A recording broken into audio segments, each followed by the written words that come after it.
শুভ সকাল বন্ধুরা, তোমার সবাই কেমন আছো? নাইটি মাইটি গরমের মধ্যে ছিঁড়ে যাচ্ছে, সেটাই বলছি। তো চন্দনা ব্লগসে তোমাদের সবাইকে স্বাগত। তো সকাল সকাল এখন রান্না বসিয়ে দিয়েছি, 6টা বাজে। আর এই যে প্রেশার কুকারে একটু ডাল বসাবো, সিটি দেবো। আর বাবার জন্য একটা ডিম সিদ্ধ করে দেবো, কারণ এখন ওর স্কুল 7:30 থেকে 10টার মধ্যে ছুটি। যে তাপতে তবুও স্কুল ছুটি দিচ্ছে না, সব স্কুল অ্যাকচুয়ালি ছুটি পড়ে গেছে। তো এখন রান্নাবাড়া করে নিই, তারপর যাওয়ার সময় তোমাদের সঙ্গে কথা বলবো। আর কালকে বাবাকে নিয়ে আবার যাব হাসপাতালে, দেখি যদি কালকে তোমাদের সঙ্গে কথা বলতে পারি তো খুবই ভালো কথা। তো এখন আপাতত রাখছি, রান্নাবাড়া করে ওকে স্কুলে পাঠিয়ে নিই, তারপরে আবার কথা বলছে। তো রাখছি বন্ধুরা। তো 2-3 দিন ধরে কথাই হচ্ছে না, তো আজকে সকালবেলা এক কথা বলছিলাম, আর এখন রান্নাঘরে এসে কথা বলছি। এখন রান্না করবো একটু মাংস, আলু আর পেঁয়াজ কেটে নিয়েছি, আর আদা রসুন মাংসের সঙ্গে সব বেটে একসঙ্গে মাখিয়ে নেব। মাখানোর পর তারপরে মাংসটা তেল দেবো, পেঁয়াজটাকে ভাজবো, আর মাংসটা অল্প হালকা তেল দিয়ে মাখিয়ে নেব মশলা দিয়ে, তাহলে ভালো লাগবে। তো এখন আবার এই যে টমেটোটা কেটে নেব। গেছিলাম বাপের বাড়ি বাবাকে দেখতে, বাবার শরীর সত্যি খেতে পাচ্ছে না। কেন খেতে পাচ্ছে না, কী কারণে খেতে পাচ্ছে না, কিছুই বুঝে উঠতে পারছি না। মানে কোনো কিছুই মন মেজাজটা ভালো লাগছে না, কেন খেতে পাচ্ছে না। আর ঘুম, দু চোখে একদম ঘুম নেই, শুকিয়ে পুরো কাঠ হয়ে যাচ্ছে। এবার কালকে ডাক্তার দেখাতে যাব, কালকে আবার তোমার মেয়ে দিব, সেই কারণের জন্য কালকে তোমার বন্ধ আছে, আউটডোর বন্ধ ওখানকার পিজিতে।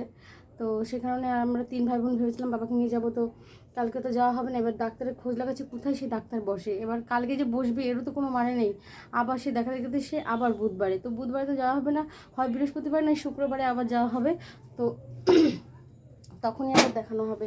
কী যে প্রবলেম আমি তো বুঝতে পারছি না বাবার এই প্রবলেমটা, আর নিজেরও ভালো লাগছে না। তো পরে আবার তোমাদের সঙ্গে কথা বলছি। টমেটো কেটে আমি তেলে বসিয়ে দিই মাংসটা, তারপর ভাতটা বসাবো। ও পাড়ার থেকে এসেই সঙ্গে সঙ্গে বাটতে বসে দিয়েছি। তো রাখছি আপাতত। হ্যাঁ, আর এই যে বিছনা ফেলেছি, দেখো আমার জিনিস, দেখো কতটা মশারি ফাঁকা। মানে একটা মশারি আছে, ওটা বের করতেছে, মানে ছোটো খাটের মধ্যে না, ছোটোটাই ঠিক আছে। আমার ছেলে টান দিয়ে দিয়ে পুরো ফাঁকা করে ফেলেছে মশারিটা পুরো। দেখো কতটা, এদিক দিয়ে ও ঢুকে যায় এদিকে।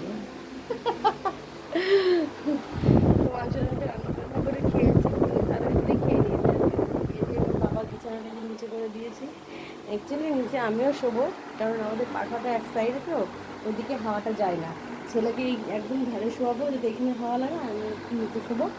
তো বছর ঘুরে শোবে, আমি নিচেই শোবো, কারণ হয় না এভাবে এত গরমে, প্রচুর ঘাম, আর এত গরম পড়ছে না, মানে বলার মতো না।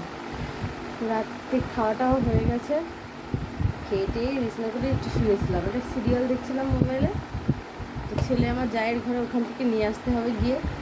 এই টাইমটা হলেও আমার জায়ের ঘরে যায়। তো আজকে সকাল সকাল খাওয়া হয়ে গেছে বলে 9টার মধ্যে আমাদের খাওয়া হয়ে গেছে, 9টা 9 খাওয়া হয়ে গেছে। তাড়াতাড়ি করে খেয়েতে ও বাবা মোবাইল দিচ্ছে, আমি বললাম সিরিয়ালটা দেখি একটু, দাও।